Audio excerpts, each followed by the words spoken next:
we have a quorum. We'll have call a meeting to order, and then Melissa go through a roll call. So, hey, thank you, Eric.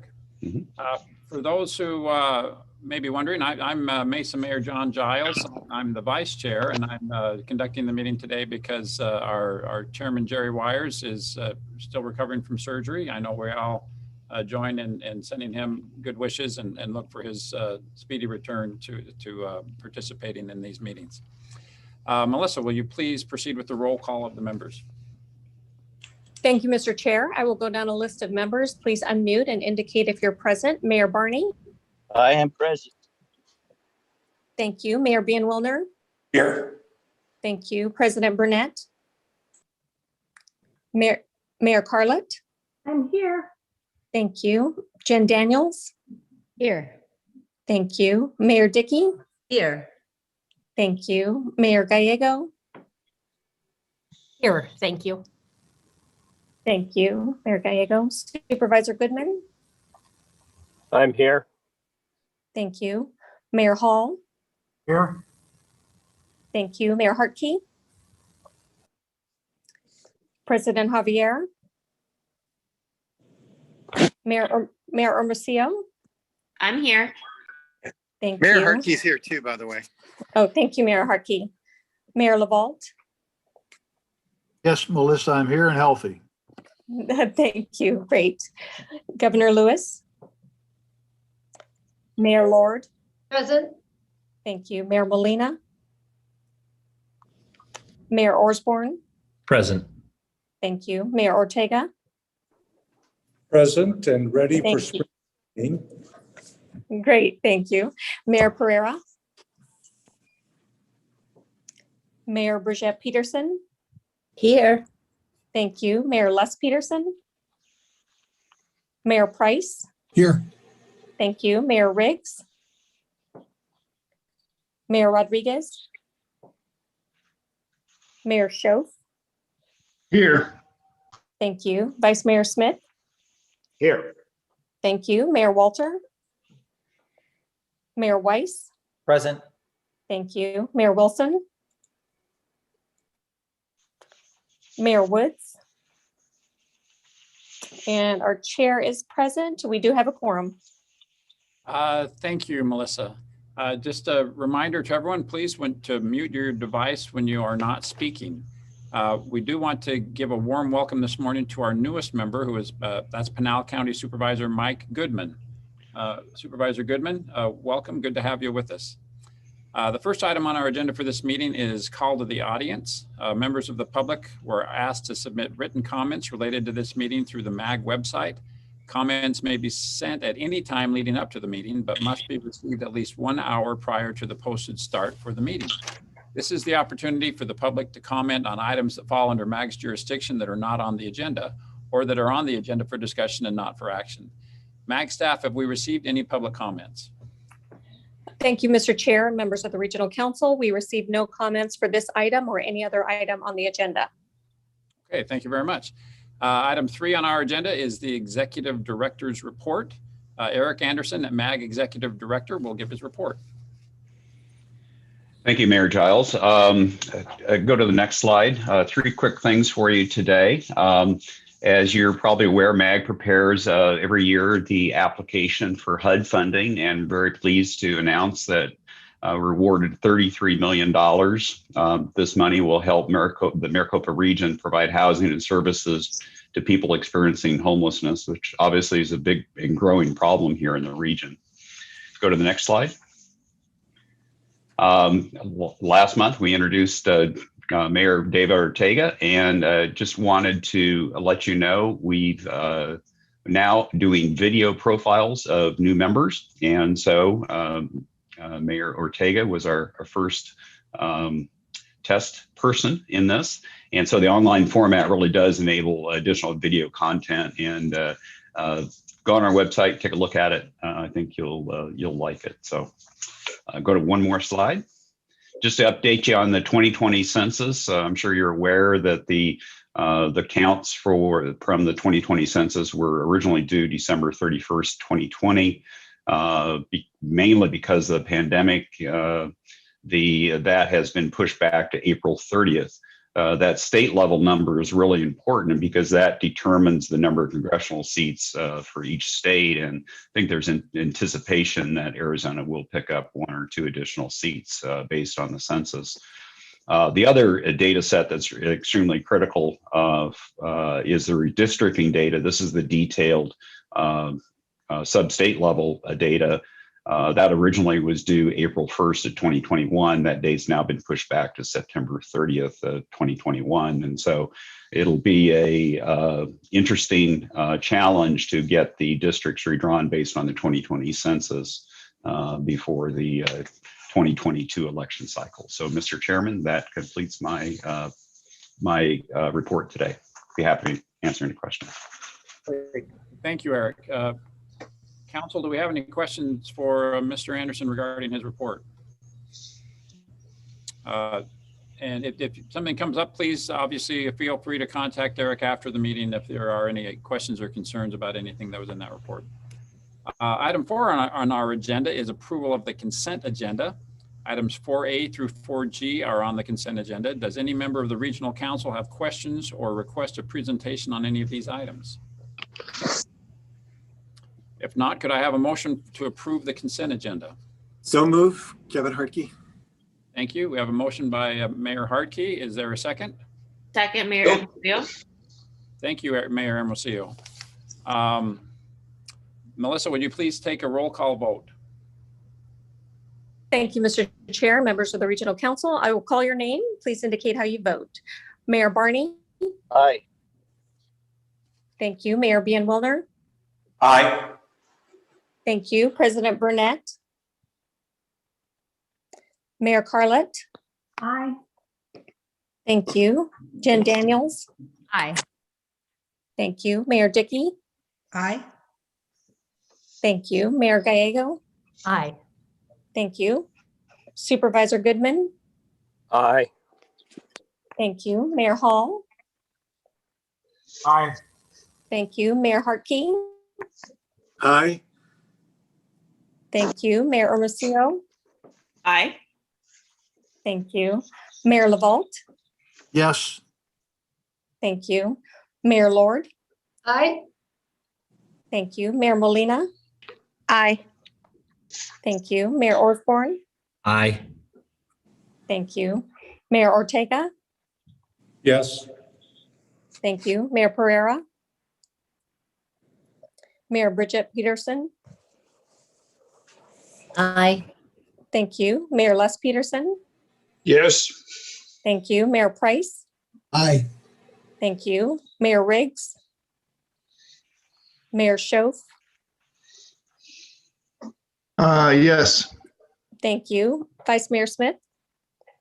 Aye. Thank you. Mayor Weiss. Aye.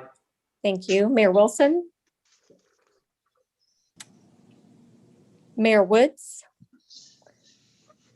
Is there anyone, Mr. Chair, how do you vote? I vote aye. Thank you. Is there anyone that I missed? Thank you. The consent agenda passes unanimously. Okay, thank you. Item 5 on our agenda is Arizona Thrives Initiative. Patrick Graham, Interim Director for Arizona Thrives and recently retired Director of the Nature Conservancy, will provide a report. Mr. Graham.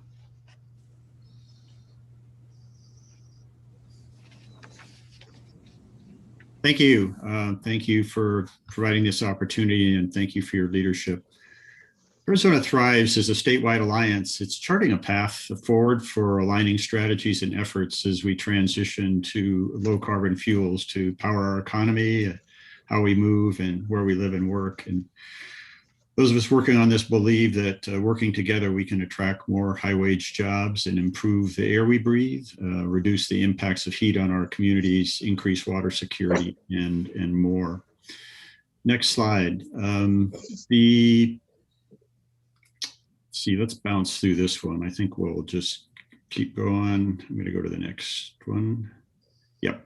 So Arizona Thrives was created to focus on clean air and clean energy, to put a framework together for that, along with recognition that we needed to sustain a healthy economy and healthy Arizona.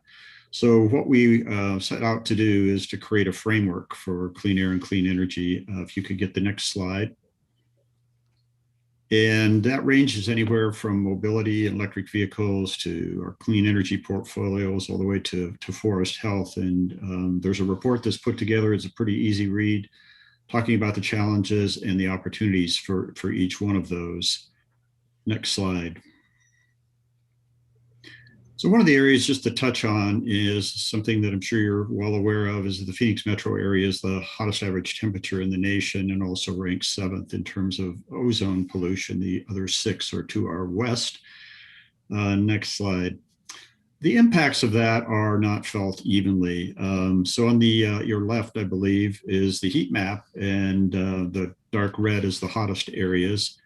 And one of the factors that contributes to the temperatures in communities is the amount of vegetation. It's been demonstrated in one area 2 miles apart in South Phoenix that the temperature can be as much as 13 degrees difference at the same time of day on a summer morning. So the center graph shows you the darker green areas are the vegetation, and you can see that they correlate with the cooler areas in the valley. And unfortunately, when you do an overlay of childhood poverty, you see it stacks right on top of some of the hottest areas, and you would see some of the poorest air quality. So as it turns out, those areas that are most impacted are also areas that, and most vulnerable, are also those that are least able to adapt. And it's just an important consideration as we make this transition. Next slide. So once that was completed, and after meeting with lots of different leaders around the state, a statewide task force was put together to chart a path forward. There were a couple of things recognized, and one is that there's really no one responsible for this.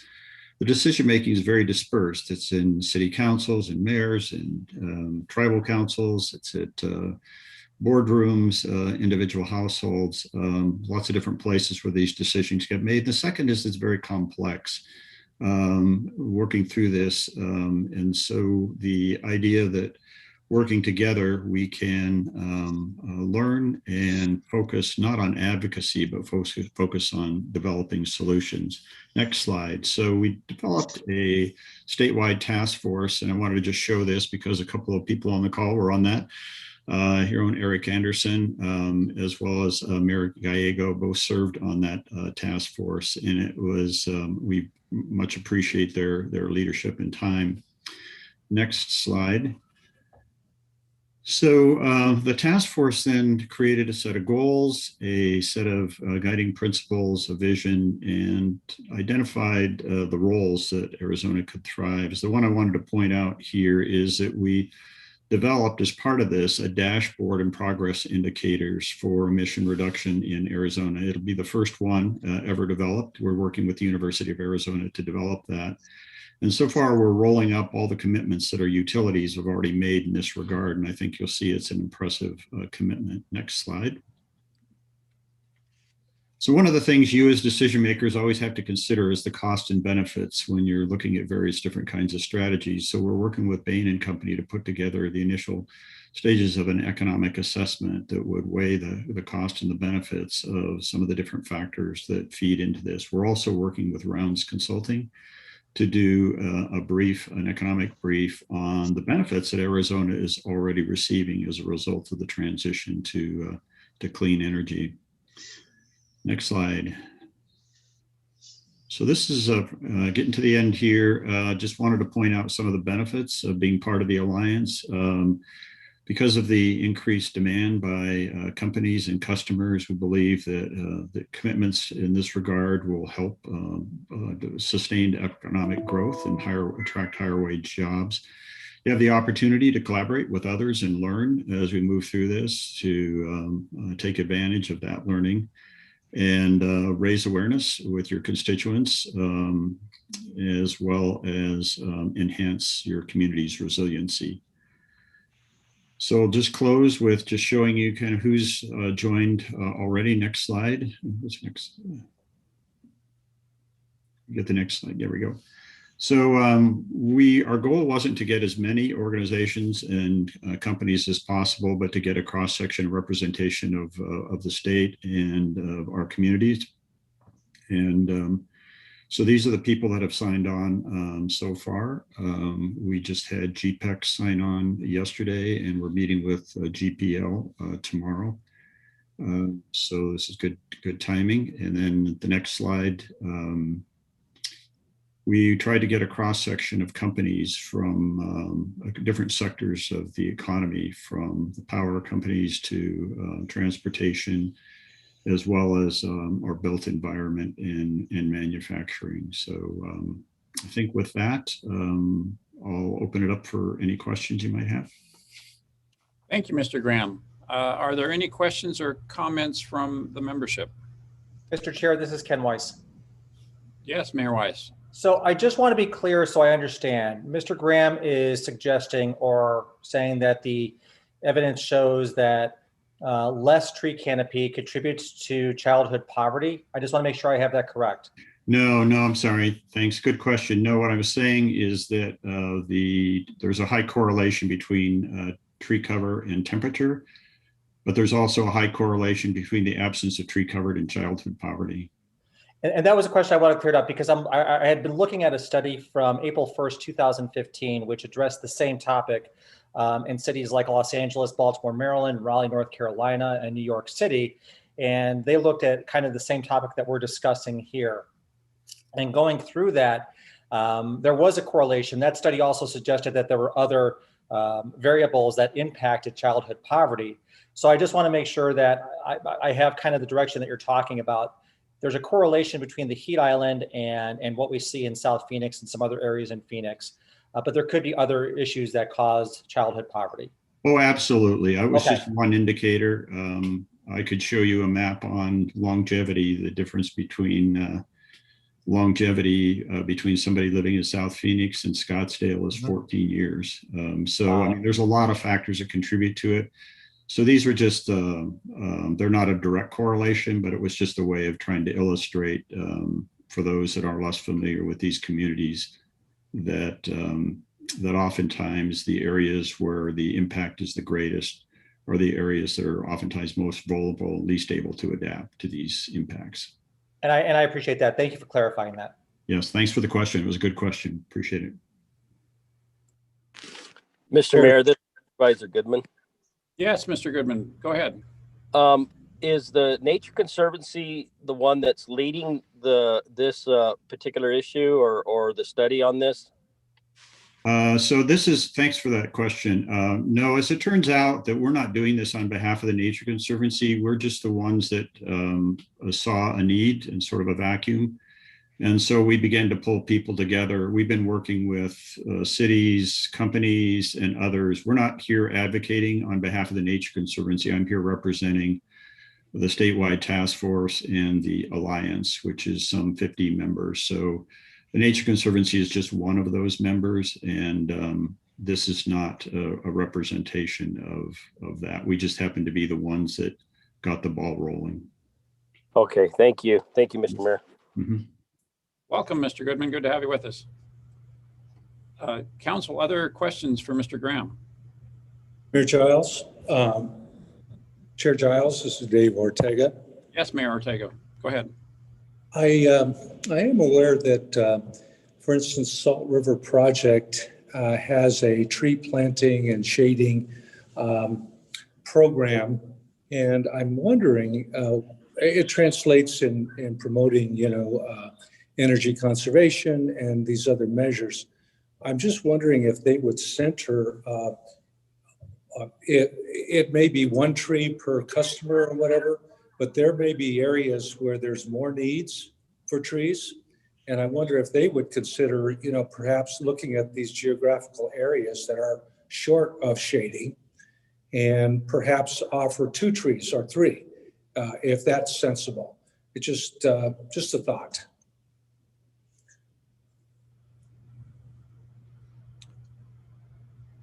Mr. Graham, is Salt River Project, we Yes, do them on deforestation issues, and I mean they are certainly promoters of planting trees. Has that come up in your conversations? Yeah, we have talked about that. I'm not, I don't want to over focus on trees because we're talking about everything from electric vehicles to,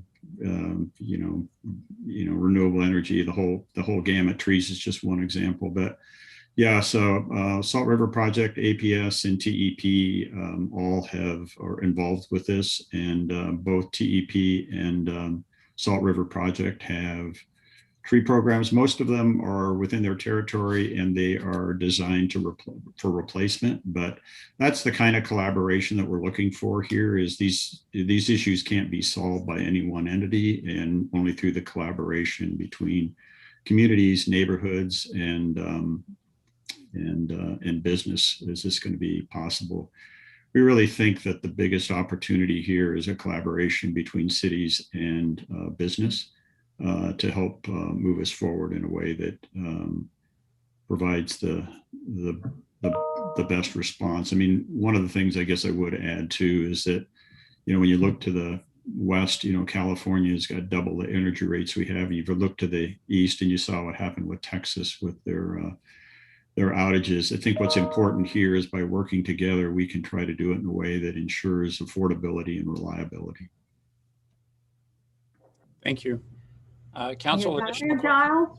yes, Mayor Gallego. Kathy Carlett? Oh, I'm sorry. I apologize. Mayor Carlett. Yes. It was both of us. I just wanted to say that I was privy to a great presentation by Patrick Graham of Arizona Thrives. And although apparently it looks like we haven't signed on yet, the city of Peoria is absolutely a supporter, and we will be signing on to Arizona Thrives. I'm a big supporter. Thank you. Thank you for all that you do in your retirement. I'm kind of failing retirement here, huh? Thank you, Mayor Carla. Thank you, Mayor Gallego. Did you have something? Yes. And I will join Mayor Carla in thanking Patrick Graham for giving up what could be time with his family to make sure we have a better state. This is a series of issues we have to get right across City of Phoenix, across party lines, across Maricopa County. People tell me that we got to secure our water future. My father likes to remind me that if I would just do something about the heat in Phoenix, that would be very, very popular. He says bipartisan, again, interest in that 122 degrees is very hot. But also I'm excited about the opportunity that this really presents for us. We already have great companies that are leading in clean tech, renewable energy, solar, in electric vehicles. And I think this can be part of how we brand ourselves. It does draw attention to some much needed equity issues we're trying to address in the city of Phoenix. We know that all sorts of poverty, not just child poverty, do seem to have a correlation with trees. In our wealthier areas of the city, we do see more lush green neighborhoods than we do in some of the areas where people are struggling more. So I don't know that it's causation, but there's certainly correlation that if you can afford wonderful lush green landscaping, it does cost some money. The city is trying to address it, and I'm hopeful we'll continue to make progress. We have had some neat partnerships, and I think we'll have a citywide tree administrator as soon as we pass our next budget, because we are aware our tree cover is not spread evenly throughout our city, and that heat is a real threat, particularly to some of our older residents and those that have medical challenges. So this to me is a good platform and a good opportunity to come together. I'm also a GPEC board member, and I am excited about the innovation economy here and how many of the solutions to these problems can come from Maricopa County. So I'm excited that we're supporting that, and I move approval for the Maricopa Station Native Governance to join Arizona Thrives. Thank you, Mayor. I second that motion. Okay. Carla. Thank you very much. We have a motion and a second, and I just want to note for the record that I agree with Mayor Gallego's father that she should be doing something about the heat in Phoenix. Absolutely. Is there any additional discussion on the motion? Okay, let's, Melissa, please take a roll call. Thank you, Mr. Chair and members of the Regional Council. I'll call your name. Please unmute and indicate how you vote. Mayor Barney. Aye. Thank you. Mayor Bien-Wilner. Aye. Thank you. President Burnett. Mayor Carla. Aye. Thank you. Jen Daniels. Aye. Thank you. Mayor Dickey. Aye. Thank you. Mayor Gallego. Aye. Thank you. Supervisor Goodman. Aye. Thank you. Mayor Hall. Aye. Thank you. Mayor Hartkey. Yes. Thank you. Mayor Hermosillo. Aye. Thank you. Mayor LaVault. Yes. Thank you. Mayor Lord. Aye. Thank you. Mayor Molina. Mayor Osborne. Aye. Thank you. Mayor Ortega. Yes. Thank you. Mayor Pereira. Mayor Bridget Peterson. Yes. Thank you. Mayor Les Peterson. Yes. Thank you. Mayor Price. Yes. Thank you. Mayor Schoaf. Vice Mayor Smith. Yes. Thank you. Mayor Weiss. Aye. Thank you. Mayor Wilson. Yes. Thank you. Mayor Woods. Aye. Thank you. And Mr. Chair, how do you vote? I vote aye. Thank you. Is there anyone that I missed? It's Mayor Schoaf. I'm not sure if you got my yes or not. I did not hear you. Thank you, Mayor Schoaf. And that agenda item 5 passes unanimously. Thank you very much. We'll now move on to agenda item number 6. That's the fiscal year 2021 coronavirus relief transit funding distribution. MAG Transportation Staff Steph Stearns will provide a report. Good afternoon, Chair Giles, members of the Regional Council. Pleased to be here this afternoon to present this item for action. Next slide, please. The Coronavirus Response and Relief Supplemental Appropriations Act of 2021 was signed into law of December 2020. The act provides $14 billion nationwide for transit, recognizing that transit operators are incurring additional costs as well as losses due to decreased ridership and loss of fare box revenue. The funding is distributed proportionally based on existing programs. Next slide, please. CRRSA funding is dispersed through FTA's 5307 program, with select urbanized areas receiving an apportionment of funds. The Phoenix Mesa urbanized area was apportioned approximately $85 million, while the Avondale Goodyear urbanized area did not receive an apportionment. This is due to funds being capped at 75% of 2018 operating expenses. CRRSA represents the region's second allocation of COVID-related stimulus funds. The CARES Act was signed into law last spring with the similar intent to provide relief for transit operations. Next slide, please. At this time, we're proposing to program the entirety of the apportionment to transit operations. This is to help offset costs as well as losses in fare box revenue. We propose to utilize a previously approved methodology to allocate the funding. Next slide, please. We would first allocate funds based on existing federal programs, FTA 5307 and 5337. Next slide, please. Second, we would continue with a modal split between bus and rail. Again, this is consistent with existing federal programs. Next slide, please. Third, we would apply the MAG preventive maintenance formula, which considers a transit operator's operating expenses, vehicle revenue miles, and passenger miles traveled.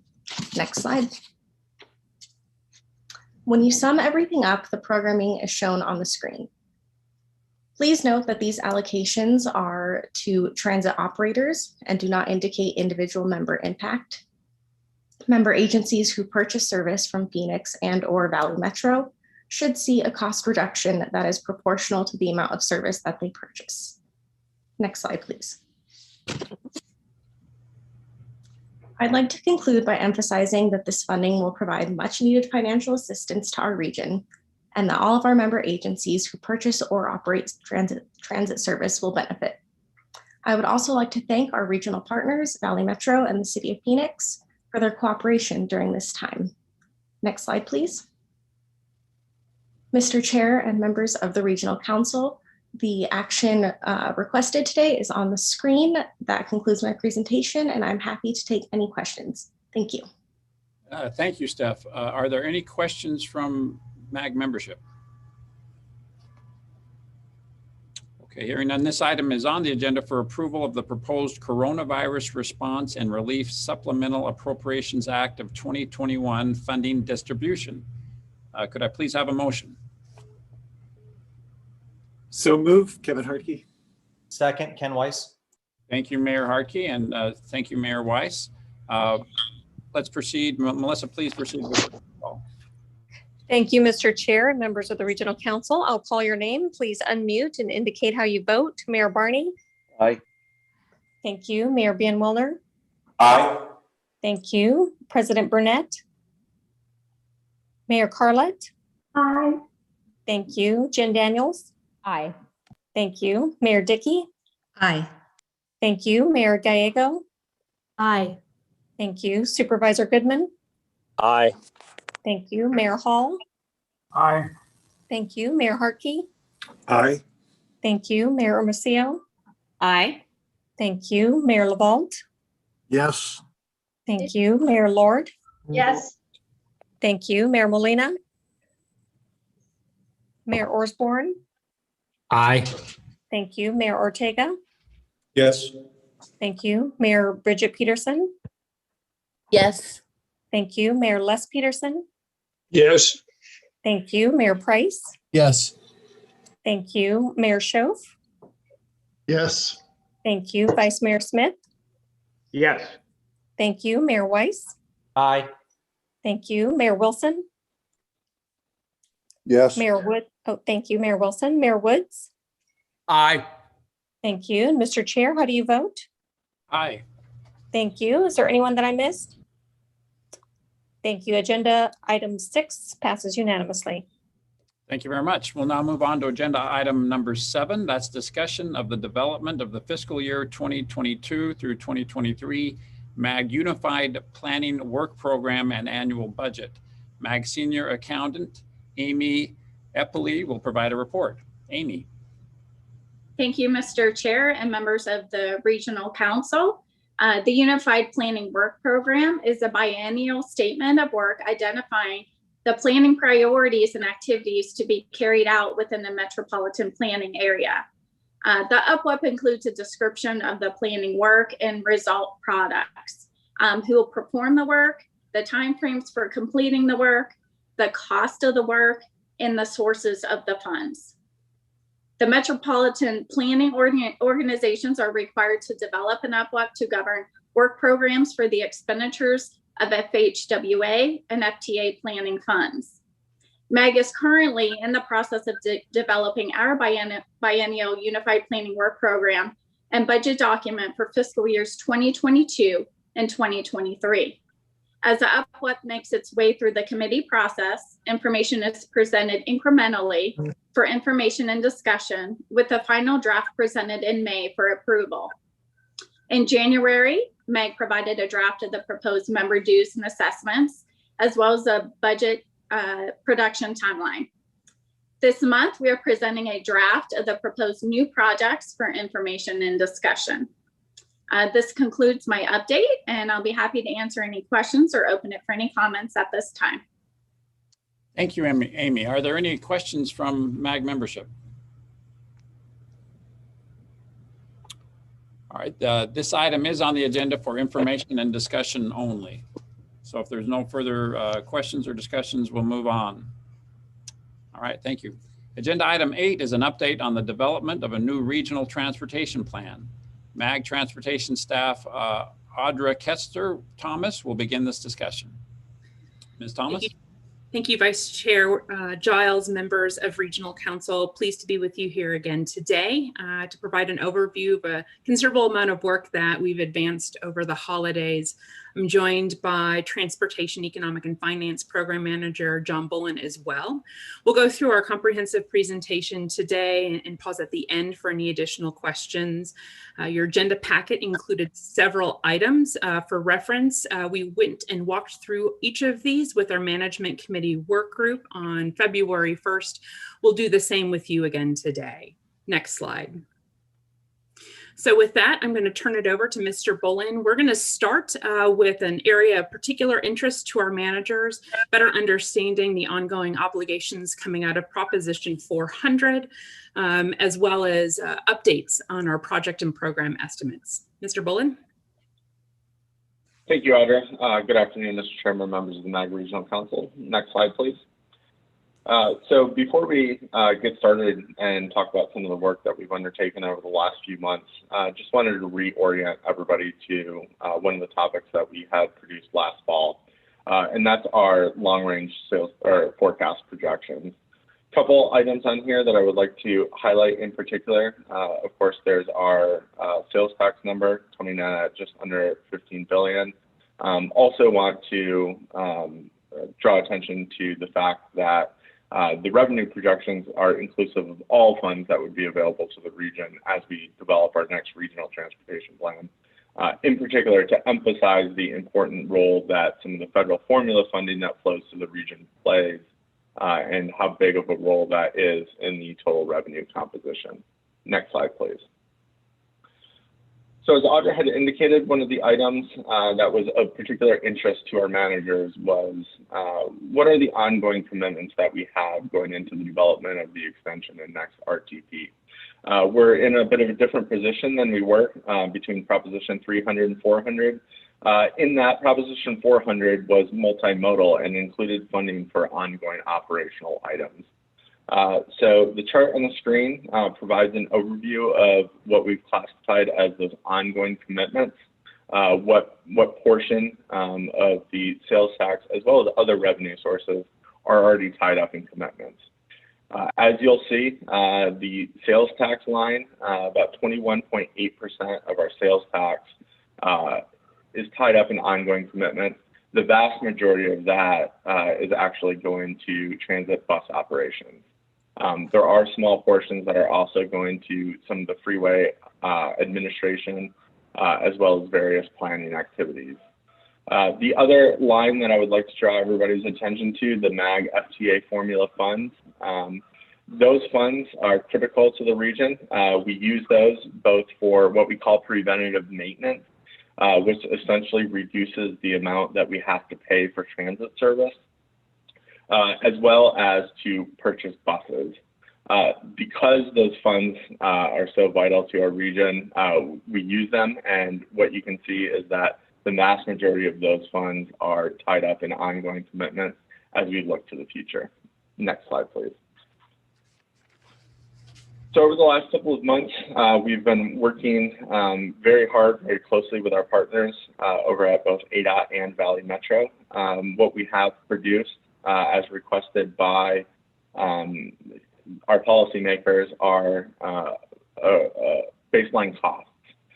So we worked with ADOT to develop costs for all the freeway projects that we were either submitted by member agencies or that we have identified through MAG funding studies, as well as deferred Prop 400 projects.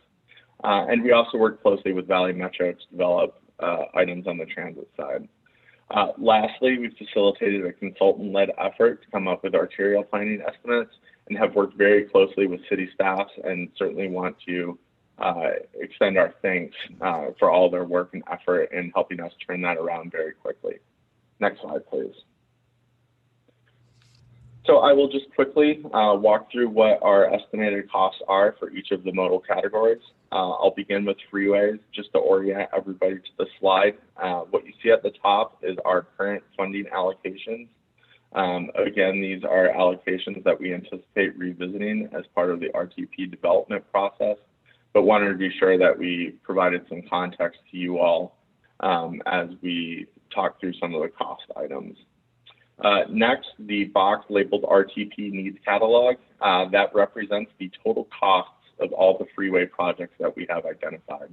That total is quite large, $36.5 billion, and you can see it distributed between the different project types. For those of you that are interested, we also have a specific project-by-project breakdown included in your agenda packet. The other items on the screen that I just want to touch on, so we have our existing programs in the blue box. You'll see this for other modes as well. These represent our ongoing costs that we had documented in that previous number I had provided. So in terms of the freeway, we currently allocate money for freeway litter, landscape, and sweeping. We are considering that an ongoing cost moving forward, as well as funding to implement the program, whether it be advanced right-of-way acquisition or some of the early design work that's needed. Lastly, we have some of the potential new programs. So these are not necessarily project level items, but rather programs in concept that we would allocate funding to address needs as they come up over the next 20 years. Next slide, please. The next category I'll touch on is arterials. So again, you can see what our current funding allocation. This is another area where we saw a lot of need, particularly in the member agency submissions.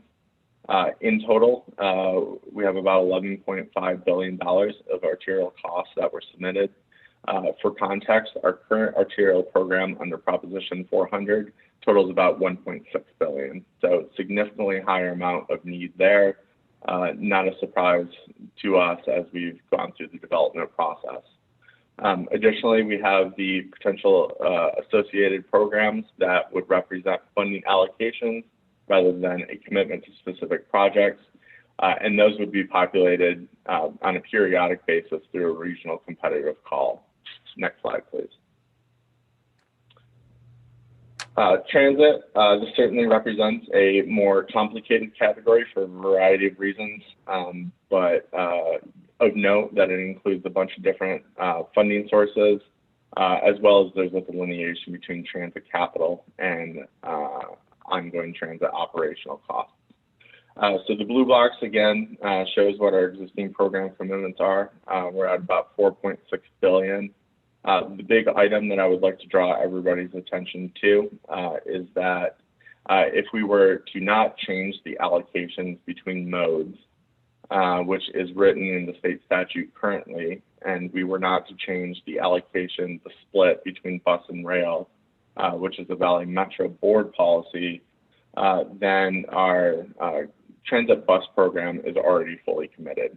There is not room to grow. And certainly what we have seen for member agency submissions, there's a lot of interest in additional transit. So this is certainly an area that we'll have to visit throughout the RTP development process. Next box, the high capacity transit. So this is inclusive of light rail, streetcar, as well as bus rapid transit, which is a new mode. Total submitted costs there range between $16 billion and $21.5 billion. I did want to provide a note that when I showed the total sales tax forecast earlier, this was not inclusive of any federal discretionary money that we might secure for transit. Transit's a bit different than freeways in that there's a nationwide allocation set aside for projects and all transit agencies compete. It's a relatively small pot. Our region has had success. So it's safe to assume that there would be some additional revenues brought in there, although we would need to be careful that we sequence those correctly and don't overestimate. And then lastly, the other two boxes, these are new items. So in terms of operations, currently projecting as I had mentioned, significant interest, coming up with a cost between $5.5 and $6.25 billion. Significantly more than what we currently have allocated to bus transit. And then we also have capital needs. And I do want to highlight another feature that's new with the extension. When we were developing Prop 400, rail was new. And now that we're 15, 20 years in and looking 20, 25 years out, there will be a need to keep that system in a state of good repair. It's a federal requirement, and so we'll need to identify what funding sources go towards achieving those goals. Next slide, please. And I'll end with some of the programmatic categories. So again, we have a number of programs that are currently funded. Those that go towards air quality improvement, we consider that an ongoing commitment, something that we need to keep. But then there's a number of programs too that we can look at expanding. For instance, active transportation. We currently allocate between 10 and 15 million a year towards active transportation projects. We saw tremendous interest in growing the active transportation pot. So based on submissions from member agencies, that totals between $2 and $3 billion. significantly higher than the levels that we currently have. And then, of course, there's those programs that we're still talking about, that we're still considering through the RTP development process, inclusive of commuter rail, emerging technology, setting aside funding for what we don't know now, as well as local arterial street and pavement preservation. So with that, I will turn it over to Audra to go through the process a little bit more. Thank you. Thanks so much, John. Next slide. It's a good transition to the part of the process where we start taking things away for consideration. Our needs catalog, as we've reported before, is over 1,500 entries strong, and over the course of the holidays, we advanced work with our step 2 project level evaluation. Next slide. Just by way of reminder, you'll see that process articulated here. The focus of step 2 was to use the tremendous amount of data we have available at MAG and apply a quantitative evaluation to our freeway and arterial projects, which number 500 or 600 in total, in an attempt to identify the projects and areas with the highest need. Recognizing we are fiscally constrained, tremendously so in this region, this is an important decision tool to help inform some of the tough choices that we have ahead. Next slide. So this is just that illustration that we demonstrated last fall. We began this process actually last summer in identifying potential criteria that aligned with the goals that were established for the RTP development last spring. We brought that through to our management committee work group, brought a lot of insight in terms of what are higher priorities or data points that are particular interest. And then through our policy committee process, including regional council, where we heard a lot about high priority needs in terms of values and criteria that are higher or more important for arterials or for freeways. We then this fall brought back weights associated with those criteria, and ultimately, you might remember in December, concurring to weights that we, as soon as got through our December regional council meeting, ultimately applied to the methodology we had outlined. Next slide. So you'll see here the sorting of the 2 sets of modal criteria, or excuse me, projects. You'll see the scores distributed for freeway projects as well as for arterial projects, having applied that methodology over the winter. You'll see also a cut line. That cut line represents about a third, bottom third of the projects. We use the data to help identify where that cut line is, with the intent that with each step we move forward in this process, we're going to have to reduce the number of potential candidates. What this cut line represents is projects above the line move forward in our process, become eligible candidates for potential consideration in fiscally constrained scenarios. Those below the line retained in our needs catalog, potentially for future consideration, but would not advance at this time. I do want to emphasize that this cut line does not represent fiscal constraint. We have a long way to go, need to continue to pull projects away from consideration in order to get to fiscal constraint. So just because a project currently exists above a line today does not mean it's a guarantee for funding. Next slide. But we recognize that our decisions are not just so easy to use a qualitative data or quantitative data set. So we built in a qualitative element of this evaluation. After performing the analysis, an opportunity for us all to step back and make sure there wasn't an important project below the line that, for whatever reason, deserved discretionary consideration to advance into a potential candidate pool. This was our step 3, our discretionary process, and we've performed that this month and we'll provide the results of it. Next slide. When we presented this last fall, we indicated that there are a variety of reasons that a project may be really worthy for consideration, but for whatever reasons, the data sources we have available don't necessarily capture that justification. So here were some of the qualitative factors for which we outlined for potential advancement. Next slide. Once we distributed the scores in the end of January, MAG also took a step back to evaluate particularly freeway projects For those that were below the line, and we're recommending a handful of those freeway projects be advanced for consideration into scenario planning. You'll see a common theme amongst these. The focus here are on projects that complete the system, notably high occupancy vehicle focused investments. Our HOV network is unique and extremely valuable in this region as a transportation management area, or a TMA, also an area that's in a non-attainment for air quality. We rely heavily on the value of an HOV network, both for multimodal considerations as well as the reduction of single occupant vehicles through our network. And so you'll see a common thread among several of these projects in empowering that. Next slide. We also received requests from member agencies for additional projects to be considered for discretionary advancement. This slide represents arterial projects requested by member agencies to be pulled forward for potential consideration in scenarios. Next slide. This list is of freeway projects that member agencies requested also be advanced for potential consideration in scenarios. These letters are also included in your packet, agenda packet for today. Next slide. This map illustrates the location of those projects. Again, you'll see color-coded. The orange projects are the freeway projects, arterial projects in teal. Next slide. The final major piece that was included in your agenda packet was our 2020 engagement summary report. Next slide.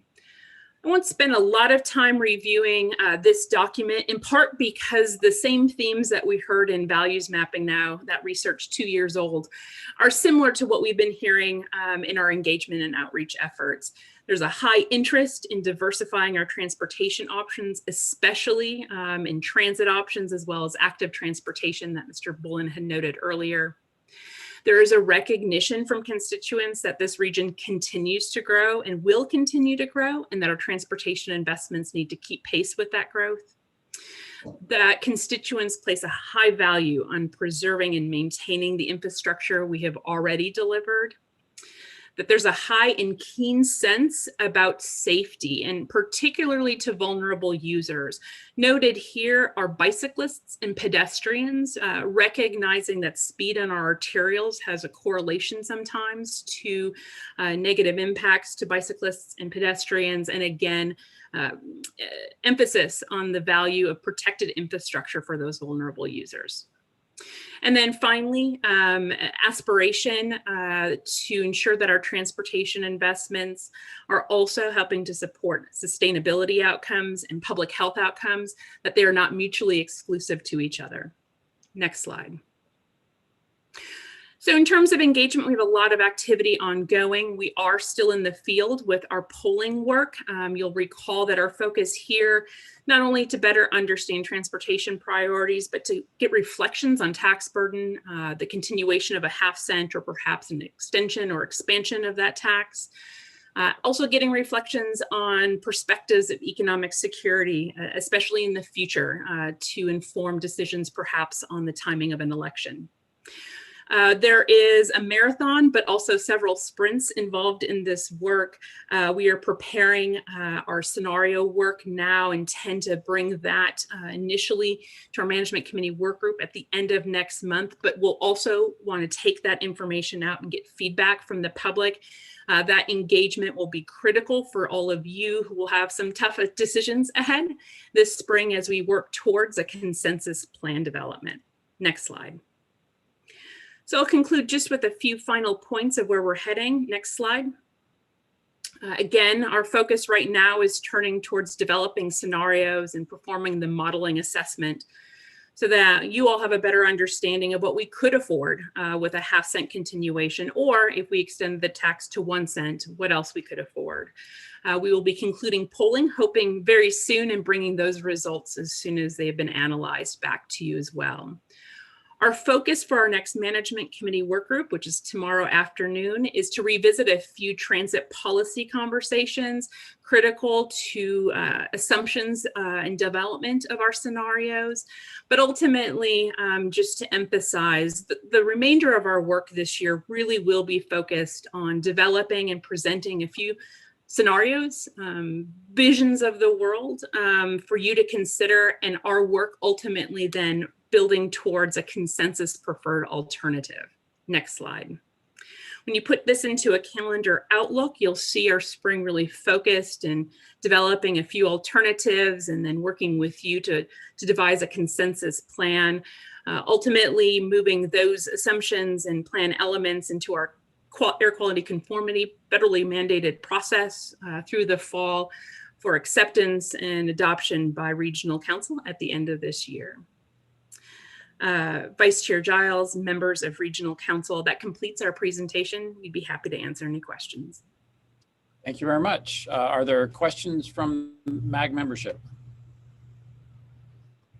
Chair Eric Osborne, Mayor of Buckeye. Yes, go ahead, Mayor. Not really a question, but more of a comment. And I made these same comments at the TPC a week ago. The City of Buckeye is disappointed in this update of the development of the new regional transportation plan. And I've got a few points that we made in the TPC that I wanted to make sure that the council was aware of. The project ranking does not seem to follow the regional council policy. On May 22nd, 2019, the MAG Regional Council unanimously passed the resolution put forward by our great neighbor, Mayor Georgia Lord, in the city of Goodyear, that previously authorized corridors that have not been constructed, such as State Route 30, should have priority consideration for the use of the proposed extension of Prop 400 funding. The State Route 30 project between State Route 85 and State Route 303 was included in Proposition 400 program of projects and approved by the voters in 2004. However, this project from the 303 to State Route 85 is not given priority consideration. So this is one of those projects that falls below that line. We believe that the desires of the elected policymakers and the voters should be followed, and this project should be given priority consideration. There's a little bit of confusion on our end from the scoring methodology. The safety scores that were given to State Route 30 in the segment from 303 to Route 85 are basically a 0. No score was given for safely relieving the stretch of I-10 in Buckeye that is deemed one of the most dangerous in Maricopa County by ADOT. And this stretch completes a system. I know that was one of the other items that we were looking to accomplish with the projects in the extension of Prop 400. The scoring analysis appears to leave out some of the major growth areas in Buckeye. There are 15,000 homes that are in some phase of development, whether homes being built and occupied or land being cleared or construction design going in between I-10 and State Route 30, that corridor, east of 85 and west of Loop 303. It's going to be a massive area of growth in this next 5 years for the city of Buckeye. There's no alternate route on this stretch of I-10, so it definitely is that reliever for I-10. We have not the same grid system that communities to the east do. It's I-10, or if there's a problem on I-10, you're finding surface streets to the south. There is nothing to the north. But the White Tank Mountains, and there's not a complete grid system for relieving congestion on I-10. And the Jackrabbit Trail traffic interchange is one of those projects also along this area that we're looking for some help on in this funding and the program moving forward. In fact, on my way into work this morning, that off-ramp westbound onto Jackrabbit Trail was backed up to the main line. And that happens maybe not all the way to the main line, but it gets pretty backed up, and that's a very difficult intersection. It's a regional issue that needs to be taken care of. None of these can wait 20 years for Prop 500 or whatever that next extension of the extension is. The Buckeye voters voted to approve Prop 400 in 2004, and the project, State Route 30 that they're looking for was not built. I think it's going to be real difficult to encourage voters to vote on an extension when the projects that they were expecting to be built in 400 were not built, and they're not currently planned in the extension. So for another 20 years. I know that this isn't the group that goes out and actually retrieves the funding, but Buckeye's not alone. There are no projects on that list. I haven't gone through every single one, but every community has very real projects that need to be built. And I think that instead of cutting projects in here, we should be leading the charge in getting investment into our rapidly growing region, so that we're putting the infrastructure in place. And I think if the voters understand the projects and the infrastructure that's going in that is relieving some of the daily issues in our commutes, I think it's going to be a lot easier to increase and fully fund transportation and transit in the Metro Phoenix area. Chair, with that, I'll stop talking. Thank you. Glad to talk, Mayor Orsborn. All great points. I'll just remind people this is not on our agenda today for action, but obviously we do want to hear from membership. Are there any other comments? Mr. Chair, it's Ken Weiss. Yes, Mayor Weiss. Thank you, Mr. Chair. I just want to remind the committee of three important dates that have to do with SR 30. One goes back to March 29th of 2017, when the Regional Council approved or voted unanimously to include a rebalancing of the Regional Transportation Plan that included a full SR 30. The next date that's important is the 4/26/2017, when this body voted unanimously to do a major amendment to the Regional Transportation Plan, which included a full SR 30. And then one of the dates that for me is near and dear was the discussion on 10/25/2017, where this body voted unanimously to name the SR 30 the Tres Rios Freeway. And I think it's important to remind the committee of that, just because as this process has taken many years, sometimes our memories get bogged down with other things. And I would encourage my fellow mayors and fellow committee members to go back and look at those discussions, go back and look at those minutes, and understand what SR 30 means, not only to Phoenix and Avondale and Goodyear, but to Buckeye and the region as a whole. So with that being said, Mr. Chair, I appreciate your time. Thank you, Mr. Weiss, or Mayor Weiss. Other comments, Council? Mr. Chair, this is Mayor Schoaf. I have just a brief comment, if you will allow me. Please. First, I want to compliment staff on the presentation they made. I think you have been working in a very substantive way on one aspect of the question that's before the Regional Council. That aspect is how do we spend dollars to meet the needs of our residents. That is is a process that is an inherently political question, but your data will help us maybe make some of those decisions in a way that is better for the region as a whole. So I think that part of the MAG process has been working well, and we're getting some progress on it.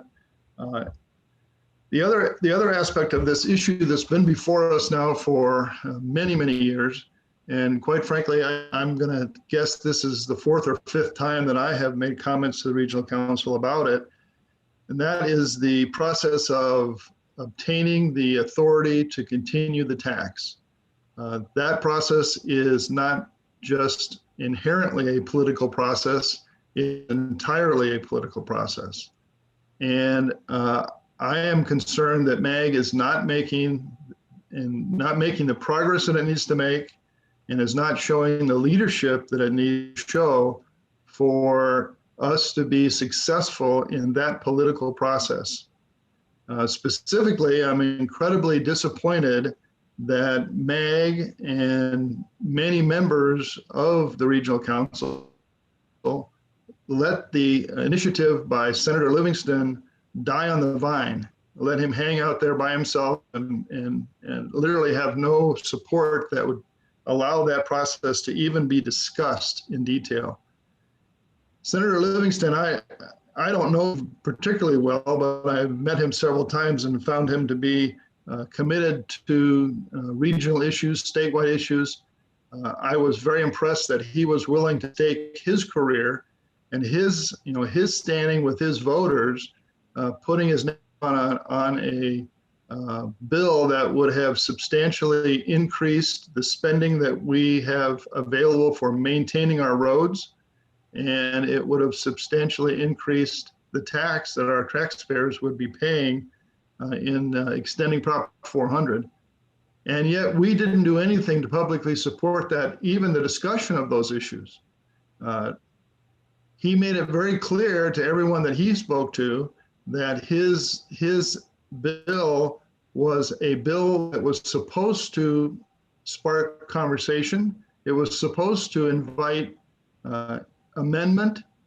It was supposed to allow people to publicly identify what issues are that weren't being addressed appropriately and give us a path to at least start those discussions. I think we lost a really big opportunity that we didn't start the discussion. We just ignored the discussion. And we're going to look a little bit foolish when we come forward in a year and say, well, guess what? We've now figured out that we need a 2-cent tax to cover all these things that we want to do, or we need 1.5-cent tax to cover all these things that we absolutely have to do. And to have not participated even in the conversation in this session, I think was a very big mistake. And it will make it very difficult for us to have a successful process next year to get this thing on the ballot. We're going to end up putting ourselves in that box that we talked about for several years of not really realistically even being on the ballot until 2024, which is too late. So I'm disappointed in that part of what MAG is leading. I think it is falling behind the other part of the process. Thank you. Thank you, Mayor Schoaf. Other comments? I might weigh in just slightly. I want to say I appreciate Senator Livingston's initiative and his concern and the fact that he put so much effort into that bill. I think it was my personal take on it was slightly premature, because what we want to happen first is exactly this topic, the MAG transportation plan. The reason we have a TPC is to come up with this transportation plan, and that's where regional transportation planning ought to take place, not at the legislature. But I join with Mayor Schoaf in praising Mr. Livingston for demonstrating a willingness to increase funding, and I hope that he'll continue to be an advocate. And I think our MAG's agenda for this session was, if anything, to perhaps get some parity. There's no good reason why Maricopa County is dealing with a separate set of rules than all the other counties in the state. But I think next year, once this plan is complete, hopefully we haven't offended Senator Livingston or anyone else at the legislature, and they will be able to take the plan that was the subject of this presentation, and we can make some good decisions on what amount of funding is necessary. Mr. Chair, if I might just make one other comment, Mr. Chair. And this is a comment that I'm going to just mention, and I'm going to do it with an understanding, on my understanding, that mentioning it will probably cause more confusion amongst those hearing it, because this forum isn't one in which we can fully discuss it. But I'm going to tell you that the process that we're following of trying to decide how much can we spend is exactly the process that every other major aspect of our society has abandoned in the last 10 years. When I first started out in business, we had a very clear model. We would sit down and decide what product we wanted to make, and we would figure out what our cost for that product was. We would figure out what profit we wanted to make on the sale product, and then we put a price on it, and we took it to market. That was the process that business was done around the world. That process is totally different today because it does not work anymore. There has been a realization that we have to deal with our customers and our market, and the market sets the price something is going to be sold at. So the way that things are done today is exactly backwards from what they used to be done. You literally determine what price can I get for this product, and then you figure out how you're going to make it and make a profit. Unfortunately, the model that we're slavishly following on this planning disassociates the fact that the decision for how much money, how much our market is willing to pay us for this transportation plan is not connected to the analysis that we're doing on what value we think we can create. The political question is different. And the answer we're going to get eventually, when we get to the point of going to the voters, the answer, if it's approved, is going to be the maximum amount the voters are going to give us. And it's not going to be based upon any particular freeway or bus route or light rail route. It's going to be based on a lot of other issues that are not tied to this transportation plan. I'm advocating us not to have a plan. We clearly need to do this plan, and we need to figure out how we're going to allocate these scarce resources. But I don't think we should pray to this God and assume that this God that we're creating is going to answer this question for us. This is a political question that somehow we've got to sell to the voters, and we haven't figured out how we're even going to sell it to the legislature yet. So I think we're missing a question that we need to be dealing with, or at least one of the questions that we need to be dealing with, and that is, how do we sell this to the legislature and get it to the point where we have something we can sell to the voters? So thank you for the extra time. Thank you, Mayor Schoaf. Mayor Gallego. Thank you, Chairman. I want to agree with your comments. I am grateful to Senator Livingstone for all the time he put into thinking about transportation in Maricopa County. He took the time to talk with me and meet with me, as he has with many of you. I believe it makes sense for us to complete the plan first.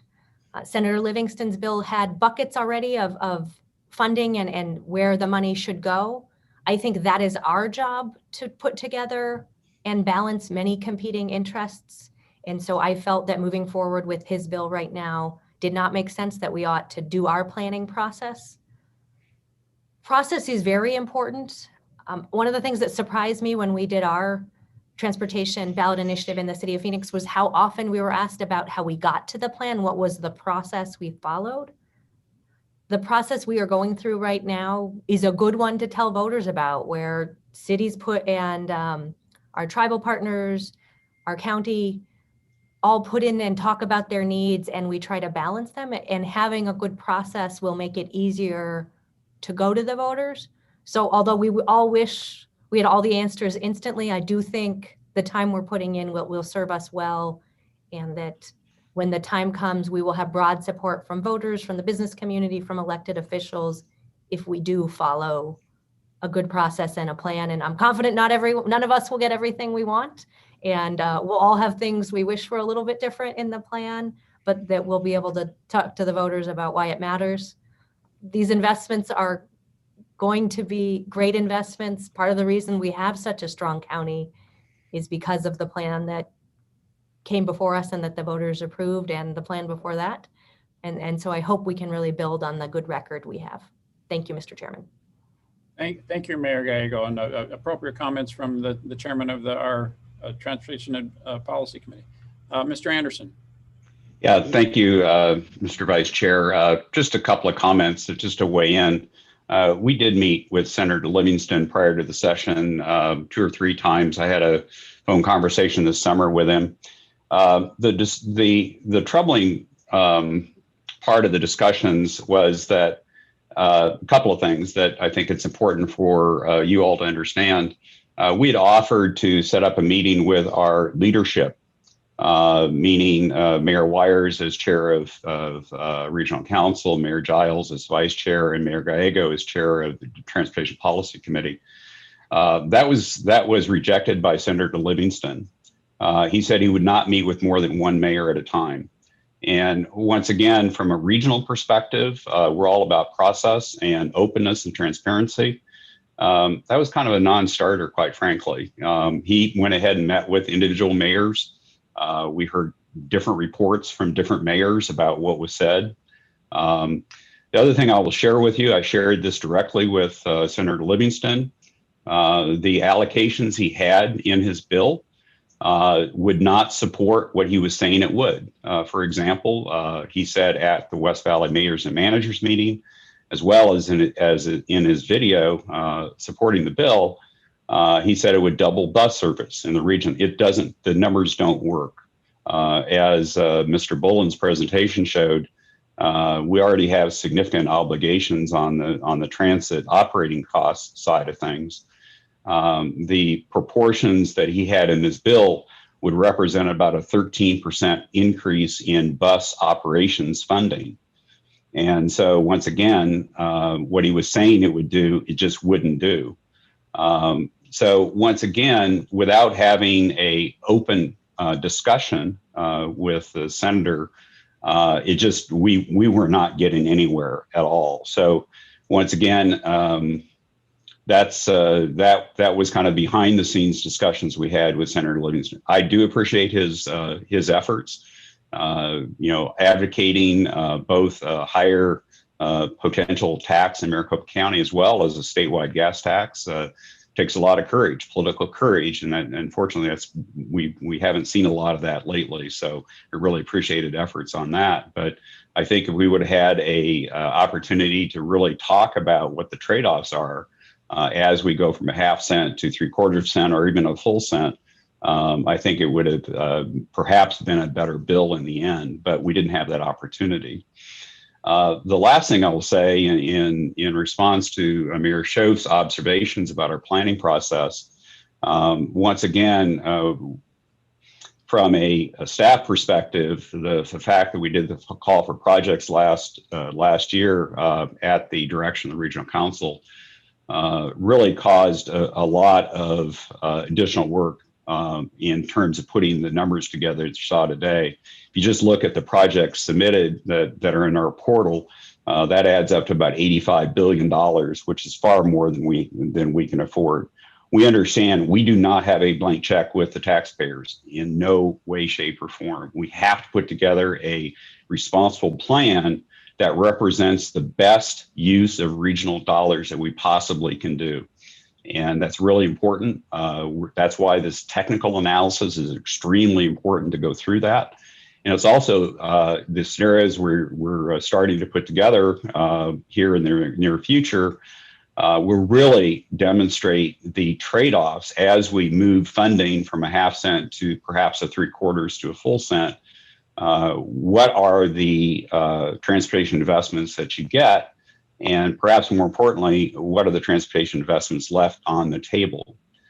We are out in the field right now with an opinion survey, talking to the citizens about their attitudes relative to paying higher taxes for transportation. Not just do you think we ought to pay more, but would you be willing to pay more? And so in another 30 days or so, we'll have that intelligence back from the survey. The whole objective here is to win at the ballot box. And so that is our objective here. So although we can't advocate for the election, our job is to put together the best investment plan that we can that will keep the region moving and keep us competitive from an economic development standpoint. Extremely important. So thank you. Okay. Thank you, Mr. Anderson. I see we are approaching the top of the hour, so I think we'll move on. But I think this discussion has been very good and obviously indicates that we're going to have a lot of very meaningful discussion on this topic coming up, and we look forward to this plan proceeding forward. Thank you, Ms. Thomas, and everyone who's been involved in it. Mr. Chair, this is Supervisor Goodman. Can I just 1 minute? Yes, Mr. Goodman, go ahead. Okay, thank you. You know, we followed suit with what you did there in Maricopa County here about 4 years ago with our Proposition 417, and it passed. And so, you know, we've been behind on the 8 ball with this, but I commend what Maricopa County has done and the progress and what you guys have done there. But along with that, our county depends upon MAG quite a bit in our region, especially here in my area. I represent a highly large population of an unincorporated area called Santan Valley. And one thing that I would like also this committee to consider is, I'm not advocating that any part of the Prop 400 money be used, but we have issues regarding our traffic congestion just like everybody else. And we've got Meridian and the 24. And what I'm asking is that the MAG itself continue to advocate and help us advocate for federal funding as we look forward to be able to complete the Meridian Road and the 24. So I'd just like to put that kind of out there for everybody to consider. Thank you, Mr. Chairman. Thank you, Supervisor Goodman. The next item on our agenda is item 9. That's a legislative update. MAG Policy and Government Relations Director Nathan Pryor will give this report. Thank you, Mr. Vice Chair, members of the Regional Council. I'd planned my presentation on Senate Bill 1650 today. A lot of that's been covered, obviously, but just by way of background, MAG staff and MAG leadership have been holding conversations with Senator Livingston for a number of years now. And as Eric Anderson pointed out, even leading up to the current session. So just by way of reminder, in October of last year, the MAG Regional Council passed and approved the policy principles, MAG policy principles, including a statement regarding the ongoing work of the Regional Transportation Plan and enabling legislation to follow suit after that. A way of saying that, you know, in 2021, we were not proposing to run legislation. Let's work on our plan. The plan will develop the legislative ask, if you will, and the strategy to move forward with that in 22 session or subsequent to that. So that was in October. Had a lot of conversations with Senate staff, also more recently with the Senate Chair, Senator Pace. I've had a number of conversations in the recent times with Greater Phoenix Leadership, Westmark, East Valley Partnership, AGC, Arizona Chamber, Phoenix Chamber, all around this issue of where we are in our plan development process and pending enabling legislation to come. Obviously, 1650 has been introduced. That bill was held at the Senate Transportation Technology meeting on February 15. We'll continue to monitor the conversations around that and be engaged in those conversations. So lots of work to come, obviously, in the previous presentation around our plan development in that process. A lot more to come, looking for a anticipated outcome in the summer of this year with the plan, hopefully to inform the enabling legislation beyond that. So with that, Mr. Chairman, that completes my presentation. I'm available for any questions. Thank you, Nathan. Do we have any questions for Nathan from MAG membership? Okay, again, this item is also on the agenda for information and discussion only. Item 10 on our agenda is questions by regional council members or an item for future agendas. Mayor Geisel. Thank you. At the beginning of our meeting with the executive director's report, we got the great news about new money flowing into our community to fight homelessness. I am also, I think, like you, Chairman, following the federal bill, which may also provide, that is moving through Congress right now, that may also provide additional money to fight homelessness. And I think this organization can continue to provide and play an important role in coordination and making sure we are working efficiently to put these resources into play. So I'd like to request a report on the results of the current municipal spending study and a discussion of regional collaboration as part of an effort to understand the investments being made now by municipalities and other levels of government in our region. I hope this will encourage further discussion on the level of investment needed to successfully strengthen the region's infrastructure to address homelessness and implement our regional strategies. Thank you. Thank you, Mayor Gallego. Any other requests for future agenda items? Mr. Chairman, it's Corey Woods from Tempe. Yes, Mayor Woods. Thank you, Mayor Giles. Sorry, I can't turn my camera on, having a little technical problem over here, which I don't know why. But I wanted to say I really appreciate what Mayor Gallego brought up there, and I would definitely be in full support. I think that would be a great thing to undertake. So just appreciate her bringing that forward, and I'm definitely in full support over here. Thank you, Mayor Woods. Any other requests for future agenda items?